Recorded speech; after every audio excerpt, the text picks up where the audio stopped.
ও চাচা, আমার সারা জীবনের শেষ সম্বলটা লইয়া আমি আপনার কাছে আইয়া পড়ছি। আপনি যেম নই পারেন আমার একটা বিদেশের লাইন করে দেন চাচা। সুবহানাল্লাহ সুবহানাল্লাহ চাচা শুনছেন নি? সুবহানাল্লাহ। কথা কইছ না, জিকির করতেছি, জিকিরটা শেষ হোক। আইসি রে, জীবনের শেষ সম্বলটা মারা খাইতে আইসি।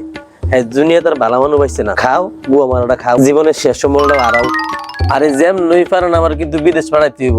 আল্লাহ আল্লাহ, একটা কাম কর, তোর ফাস্টফুড আর 2 লাখ টাকা তো সাসিতে দিয়ে যা, আমি তোর বিদেশ দেখতাছি। সামনে মাসের আগেই তুই বিদেশ যাবি গা, তুই চিন্তা করিস না। কি রে মামা, কত্তারা বাটপাইটা করতেছে দেখছো? হ্যাঁ? কিও মামা, কালকানা 5 জনে আই আপনার বাইন দেয় ফিডে গেছে।